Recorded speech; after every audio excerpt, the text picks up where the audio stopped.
大家好啊！今日嚟到華強北站，就想帶大家由華強北站行到呢一個賽格通訊市場經濟大廈，地址係深圳市福田區華強北路1046號，喺華強北站7號線 B2 出口附近。我哋而家教大家點樣去先。喺福田口岸過關嘅話呢，我哋要乘坐10號線去到福民站，然後轉乘7號線，再坐4個站去到呢個華強北站。喺羅湖口岸過關嘅話，我哋要乘坐1號線，坐3個站去到大劇院，跟住轉乘28號線，坐2個站去到呢個華強北站。喺蓮塘口岸過關嘅話呢，我哋就唔需要轉車啦，只要乘坐28號線，坐6個站就可以去到華強北站。喺深圳灣口岸過關嘅話呢，我哋要乘坐13號線去到後海，再轉乘11號線去到呢個江夏北，再轉乘28號線去到華強北站。中意呢條短片嘅話呢，可以俾翻個 like 啊！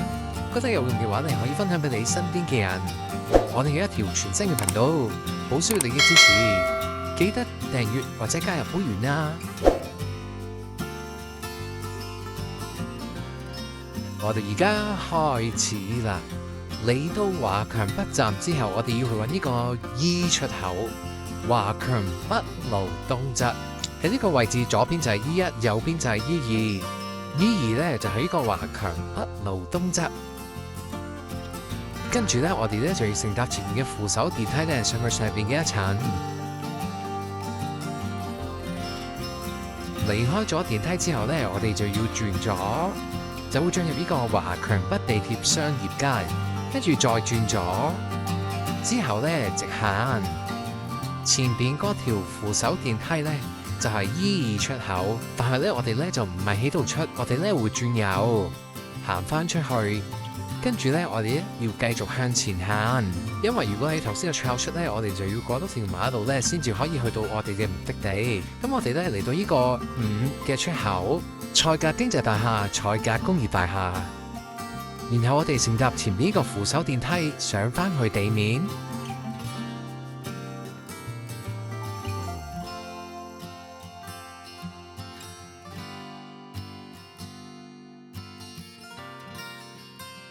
離開咗扶手電梯之後，我哋望一望我哋嘅右手邊，呢一個位置係5出入口。跟住我哋咧就會轉右，離開咗呢個5出入口之後咧，一轉右手邊咧就會見到我哋今次要嚟嘅目的地——賽格通訊市場經濟大廈嘅正門噶啦。用呢個方法嚟嘅話咧，我哋係唔需要過任何馬路就可以噶啦。原先咧就想用街拍嘅模式啊，咁嚟介紹呢個地方俾大家嘅。但係咧，又覺得可能淨係拍嘅話咧，會悶親大家，所以咧，我亦都有探到一啲店，入到去咧攞咗一啲資料啊。有興趣嘅朋友可以經微信嘅二維碼直接聯絡佢哋。MKK 摩卡卡呢間店咧，其實係我幫襯得最多嘅店嚟嘅，因為咧我買咗幾部遊戲機啊，咁都係打翻啲以前我哋細個打嘅遊戲，都覺得非常之好玩啊！除咗賣遊戲機之外咧，佢亦都賣一啲咧相關嘅產品嘅，有喇叭啊，咁嘅手掣啊、計數機啊，同埋音響，一啲模型，有啲好可愛嘅節目啊。咁咧最主要佢都係賣遊戲機嘅。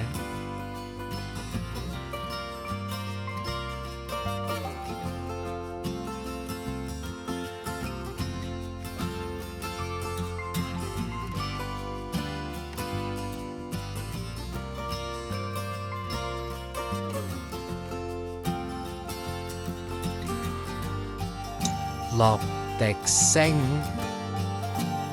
樂迪星係賣攝影器材產品嘅鋪頭，裏邊全部嘅產品啦，都係一啲攝影器材啊，或者係相關嘅工具。中意攝影或者好似我哋呢一種 YouTuber 嚟到呢度都可以揾到好多幫到手嘅攝影工具。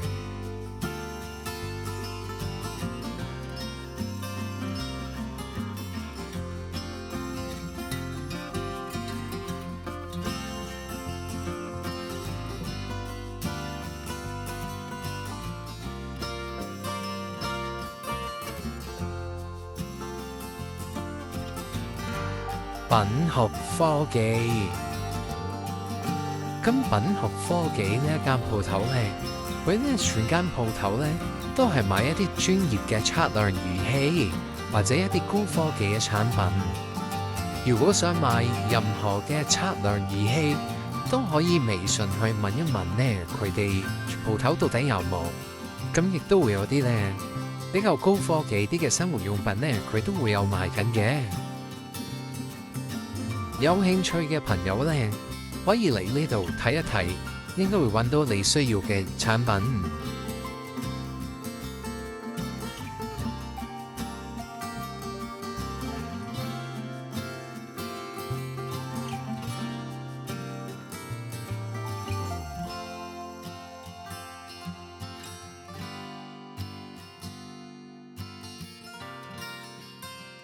新星光，新星光呢一間鋪頭呢，亦都係一間專門店。佢係專門賣咩嘅呢？係專門賣呢個按摩嘅產品。佢裏邊呢，所有嘅產品呢，都差唔多係按摩嘅。咁亦都見佢呢會有一啲牙刷。咁需要買按摩產品嘅朋友呢，可以嚟一嚟呢度睇一睇。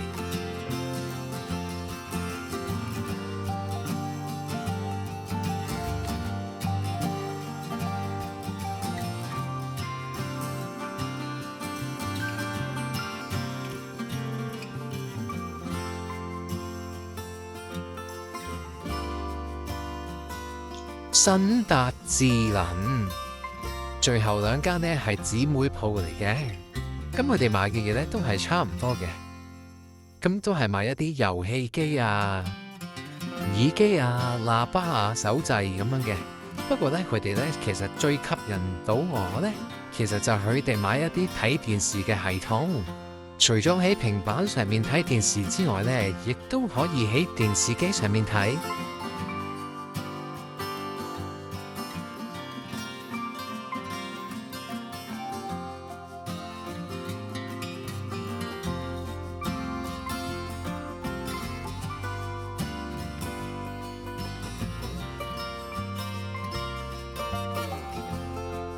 新達潮品，呢間新達潮品呢，其實就同頭先嗰間鋪頭差唔多嘅，都係買呢個電視系統嘅機啦。咁呢，但係呢，佢呢一邊呢就會比較多款式啦，連卡拉 OK 呢都有賣埋嘅，亦都會有賣遊戲機。有興趣嘅朋友呢，可以加佢哋嘅微信客服，問一問相關嘅資料。即係有太多鋪頭啦，亦都有太多產品，實在未能夠呢全部介紹晒俾大家。大家離開華強北嘅話呢，有興趣呢可以過嚟呢度行一行，即係用品上面呢咩都揾得到。咁我哋今日又介紹住咁多先啦。中意呢條短片嘅話呢，可以俾翻個 like 啊！覺得有用嘅話呢，可以分享俾你身邊嘅朋友。我哋係一條全新嘅頻道，好需要你嘅支持。記得訂閱或者加入會員啊！拜拜。